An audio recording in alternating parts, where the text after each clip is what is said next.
नमस्कार दोस्तों, मैं आपकी दोस्त, आपकी कोच, आपकी होस्ट एडवोकेट प्रज्ञा भूषण आज फिर हाजिर हूँ एक ऐसे अलग टॉपिक को लेकर के, नए टॉपिक को लेकर के, जिसके बहुत सारे सवाल आते हैं मेरे व्यूअर्स के और वो जानने की कोशिश करते हैं कि मैम अल्टीमेटली अवेकनिंग का कैसे पता चलता है, हमें कैसे समझ में आता है कि हम अवेकनिंग की ओर आगे बढ़ रहे हैं, हम अवेकन हो रहे हैं। तो दोस्तों आज मैं आपको बताने वाली हूँ वो 5 स्टेजेस जिन स्टेजेस से आप गुजरते हैं ड्यूरिंग योर फाइनल अवेकनिंग, और उन 5 स्टेजेस में आपके साथ क्या क्या होता है, आप कैसा महसूस करते हैं, और ये डिसाइड आप खुद करेंगे कि आप अवेकनिंग की कौन सी स्टेज में हैं, आपके साथ अवेकनिंग स्टार्ट हुई भी है या नहीं हुई है। तो आज हम इसी टॉपिक पे बात करने वाले हैं। अगर आप फर्स्ट टाइम मेरे चैनल पे आए हैं तो इसे सब्सक्राइब कर लीजिए ताकि इस तरह की यूज़फुल वीडियोस आपसे मिस ना हो। और आप मेरे नीचे दिए गए कमेंट बॉक्स में भी मेंशन कर सकते हैं कि आप किस तरह के वीडियोस मुझसे चाहते हैं, किस तरह के टॉपिक पे आप चाहते हैं कि मैं बात करूं। और आप जब वो मेंशन करेंगे तो मैं पूरी कोशिश करूंगी कि मैं उन टॉपिक्स पे भी वीडियो बनाऊं सो दैट आप उसको यूज़ कर सकें, आपके फ़ायदे का हो सके वो। तो coming back to the topic दोस्तों, कि अवेकनिंग की वो 5 स्टेजेस कौन सी होती हैं। तो आज खास बात यह है कि मैं हर स्टेज को अपनी पर्सनल लाइफ एक्सपीरियंस से, एग्जाम्पल से आपको बताने वाली हूँ। तो आज का वीडियो कुछ इंटरेस्टिंग होने वाला है, ऑल्दो थोड़ा सा लंबा होगा, लेकिन मेरे क्योंकि पर्सनल लाइफ एक्सपीरियंस होगा तो आप इससे को रिलेट कर पाएंगे, आप खुद से कनेक्ट कर पाएंगे कि कैसे पता लगेगा कि हम अवेकनिंग की कौन सी स्टेज में हैं। एंड बात करते हैं नंबर 1 स्टेज की दोस्तों। नंबर 1 स्टेज जो है दैट इज़ यू कैन से कैटलिस्ट।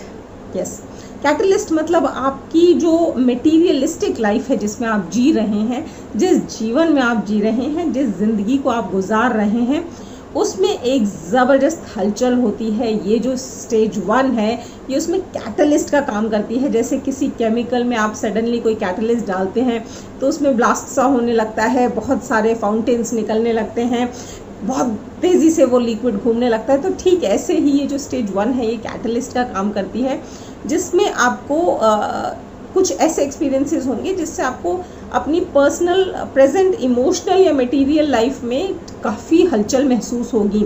इट कैन बी आप सडनली जॉब छोड़ दें या जो भी प्रेजेंट प्रोफेशन में है उसको छोड़ के कुछ और ही करने लग जाएं, या आपकी जॉब चली जाए, या फिर आपका ब्रेकअप हो जाए जिससे आप सोचते थे कि आप पूरी ज़िंदगी उसके साथ गुजार सकते हैं, शायद आने वाले कई जन्म उसके साथ गुजारना चाहते हैं, उसके साथ आपका फॉरएवर ब्रेकअप हो जाए। आप डिवोर्स से भी गुजर सकते हैं।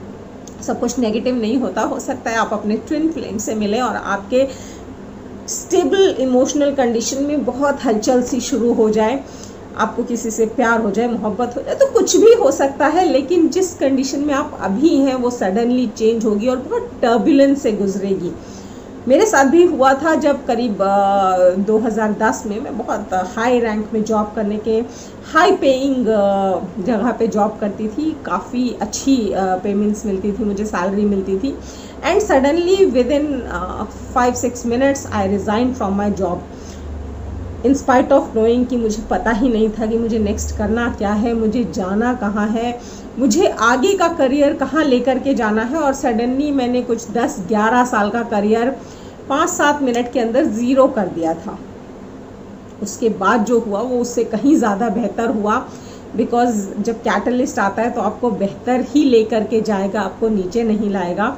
तो that was the first stage जब मैंने अपनी जॉब छोड़ी थी और कम्प्लीटली अननोइंगली कि मैं अब कहाँ जाऊँगी और क्या करूँगी, बट मैंने जॉब छोड़ दी थी आज से 11 साल पहले।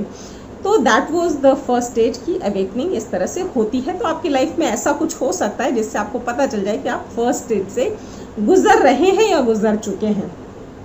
नंबर 2 स्टेज दोस्तों है when you realization, you can say realization of inevitable change in the life, या फिर यूँ कह सकते हैं कि change is the only truth.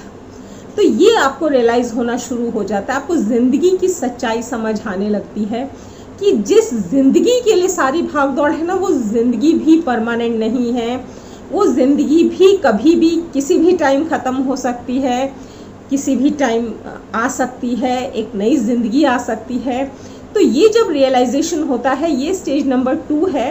ऐसे में हो सकता है आपको कुछ ऐसी चीज़ें मिलें जिससे आपका वो लाइफ चेंजिंग माइंडसेट आ जाए। हो सकता है आप किसी बहुत अपने को, बहुत प्यारे को खो दें, उसकी मृत्यु हो जाए। हो सकता है आपकी ज़िंदगी में एक नई ज़िंदगी आ जाए, कोई बर्थ हो, या फिर कोई नया पर्सन ऐसा आ जाए जो आपकी लाइफ में एक बर्थ के बराबर ही हो सकता है आप खुद किसी ऐसी सीरियस एक्सीडेंट से गुजरें जब आपने मौत को बहुत करीब से देखा हो और आपको ये रियलाइज़ हो कि ज़िंदगी विद इन सेकेंड्स मौत में बदल सकती है। तो this is what stage number 2 is. And मेरी ज़िंदगी में जो हुआ था कि मैं कहीं मतलब आई थी कहीं से और सडनली मैं आग के बीच में घिर गई थी एंड आई वॉज बर्नड। ऐसा लग रहा था कि मैं पूरी जल रही हूँ, ऊपर से नीचे तक सिर्फ आग लगी हुई थी मेरे चारों ओर, मुझ में। इनफैक्ट मैंने ऑल द जैकेट्स पहनी थी एंड काफ़ी सारे कपड़े पहने थे, सर्दियों के दिन थे। इट वॉज 13 जनवरी 2014, लोहड़ी का दिन था। एंड सडनली जो लोहड़ी में किसी ने पेट्रोल डाला और वो पूरा पेट्रोल मुझ पे आ गया और पूरी आग मुझ पे आ गई और मैं धड़ाधड़ within seconds toe to shoulders पूरा जलने लग गई। और मुझे ये था कि बस ये आग अब ऊपर आएगी और मैं ख़त्म हूँ विद इन सेकेंड्स। अगर 10-11 सेकेंड भी और लेट होती तो मेरी ज़िंदगी ओवर थी। बट सडनली मुझे दिखा कि अरे मैंने जैकेट पहनी और इस पर पेट्रोल लगा है। मैंने जैकेट एकदम से उतार के फेंकी तो वो जो आग है चली गई और मेरे पैर जलते रहे, काफ़ी देर तक जलते रहे, जब तक कि वो वेपर्स जो हैं, केमिकल वेपर्स जो ख़त्म नहीं हुए। And I was in ICU for few months, about 6 months में भी। एंड उसके बाद भी मुझे काफ़ी कुछ साल लगे रिकवर होने में, प्रॉपर अपने पाँव पे चलने में। और ये जो लाइफ चेंजिंग एक्सपीरियंस था, इसने मेरी ज़िंदगी की सोच को बदल दिया। जो हम प्लान करते थे कि हम 1 साल बाद कुछ करेंगे, 2 साल बाद कुछ करेंगे, 5 साल बाद इस लेवल पे पहुँचेंगे, वो समझ आ गया कि आज का दिन जीना सीखना होगा। क्योंकि सिर्फ आज का दिन, आज का वक्त, आज का मोमेंट है मेरे पास। नेक्स्ट मोमेंट होगा कि नहीं ये भी नहीं पता। क्योंकि जब मैं जली थी तो मुझे ये मालूम था कि अगर मैं 10 सेकंड या 20 सेकंड और लेट हो जाती अपनी जैकेट उतार के फेंकने में, तो वो उसके उस पार मेरी मौत थी। और वो 10 सेकंड पहले शायद मैंने जैकेट उतार के फेंक दी तो मैं ज़िंदा बच गई, आज आप लोगों के सामने बैठी हूँ। तो this is a very crucial life changing experience. और आपके पूरे माइंडसेट, आपके थॉट प्रोसेस, आपकी स्ट्रीम ऑफ कॉन्शियसनेस को ये एक्सपीरियंस चेंज कर देता है। This is level number 2 of awakening. Level number 3 पे आते हैं, स्टेज 3 पे दोस्तों। जब आप एक 4D कॉन्शियसनेस में पहुंच चुके होते हैं, यानी कि आप ज़िंदगी का 4th डायमेंशन देखना शुरू कर देते हैं। अभी आप जिस ज़िंदगी में जी रहे हैं, आप एक 3 डायमेंशनल दुनिया में जी रहे हैं जिसका आप पार्ट हैं, आप उसको देखते हैं, ऑब्जर्व करते हैं, being a part of it.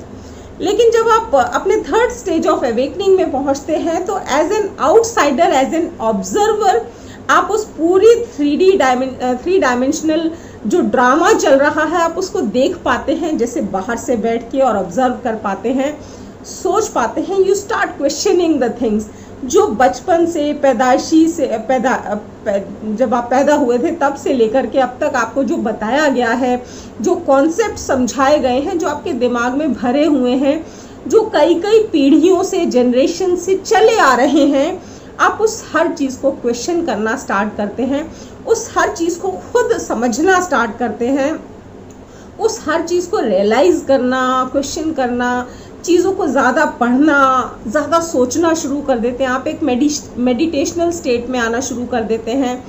आप हर चीज़ को डेप्थ में समझने की कोशिश शुरू कर देते हैं। मेरे पास ये स्टेज आई थी जब मैं जली थी, उसके करीब 1.5 साल के अंदर मेरे अंदर वो चीज़ आ गई थी कि मैं हर चीज़ को जानना चाहती थी, समझना चाहती थी, चाहे वो स्पिरिचुअलिज्म हो, चाहे वो कुछ और हो। मैं हर चीज़ को समझने की, डेप्थ में जाने की कोशिश करती थी। वो मेरे प्रोफेशन से रिलेट करे ना करे, पर ज़िंदगी से तो रिलेट करता है। और जो ज़िंदगी से रिलेट करता है, उस हर चीज़ को जानने की जो जिज्ञासा मेरे अंदर आ चुकी थी, जो आपके अंदर अगर आ गई है तो यानी कि आप स्टेज 3 में है स्पिरिचुअल अवेकनिंग की।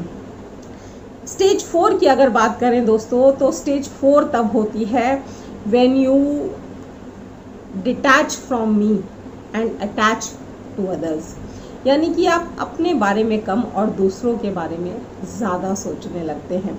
जब आपको ज़िंदगी का मतलब काफ़ी हद तक समझ आना शुरू हो चुका होता है और आप जो दूसरे लोग मेंटल टर्बुलेंस से गुज़र रहे हैं, इमोशनल टर्बुलेंस से गुज़र रहे हैं, चाहे वो उनके रिलेशनशिप्स को लेकर के हो, उनके करियर को लेकर के हो, उनके इकोनॉमी को लेकर के हो, उनकी फाइनेंसेस को लेकर के हो, जिस भी टर्बुलेंस से गुज़र रहे हैं, आप कोशिश करते हैं कि जो नॉलेज आपने गेन की है, जो एक्सपीरियंस आपने गेन किया है, उसके थ्रू आप उन्हें उस सिचुएशन से उबार पाएँ, निकाल पाएँ। तो आप दूसरों की बेहतरी के बारे में जब सोचना शुरू कर देते हैं, अगर आप इस स्टेज में हैं तो means you are in stage 4 and of course I am also in stage 4। शायद अभी स्टेज 5 में नहीं पहुंची हूं मैं, पर मुझे मालूम है कि मुझे स्टेज 5 में कैसे पहुंचना है, and that is the last stage, यानी कि स्टेज 5 ऑफ स्पिरिचुअल अवेकनिंग। तो स्टेज 5 दोस्तों तब होती है जब आपने जो चारों स्टेजेस में सीखा है ना, इसको अप्लाई करना शुरू कर देते हैं। जब आप एक एनलाइटेंड बीइंग खुद हो जाते हैं, जब आपको समझ आ जाता है कि ये जो चारों तरफ हमारे चल रहा है ये एक बड़े ड्रामे का छोटा सा हिस्सा है। When you start feeling in sync with everything around you, means you are in synchronicity with the whole universe, या इनफैक्ट यूँ कहें कि आप सिंक भी नहीं, आप खुद में यूनिवर्स देखने लगते हैं, आप खुद को यूनिवर्स फील करने लगते हैं। आप ये जान जाते हैं कि यूनिवर्स जो है चारों तरफ नहीं है, जो ये बैठा है, जो ये बीइंग है, ये भी यूनिवर्स है, ये ही यूनिवर्स है। और तब आप स्टेज 5 ऑफ स्पिरिचुअल अवेकनिंग में पहुंच चुके होते हैं, जिसको एक्सपीरियंस करने के बाद एक आप हाईएस्ट लेवल ऑफ एनलाइटनमेंट में पहुंच जाते हैं। तो दोस्तों ये थे 5 स्टेजेस स्पिरिचुअल अवेकनिंग के लिए। अगर आपको इससे रिलेटेड कोई भी क्वेश्चन हो तो 4 स्टेजेस तक तो बहुत क्लियर आंसर्स मैं आपको दे सकती हूँ। 5th स्टेज में आई होप मैं पहुँचूँ और जल्दी पहुँचूँ, and good luck to all of you कि आप लोग भी इस लाइफ चेंजिंग एक्सपीरियंस को फील कर पाएँ और एनलाइटेंड हो पाएँ, बिकॉज़ ये जो है ये अल्टीमेट पर्पस ऑफ लाइफ है, जिसको हासिल करने के बाद इस ज़िंदगी में कुछ और नहीं बचता। वो एक अल्टीमेट पर्पस आप अचीव कर चुके होते हैं अपनी लाइफ का। तो this was today's video about 5 stages of spiritual awakening. How did you like it? Do tell me in my comment box. मिलते हैं मेरे नेक्स्ट वीडियो में, तब तक के लिए थैंक यू, धन्यवाद, नमस्कार, शब्द खैर।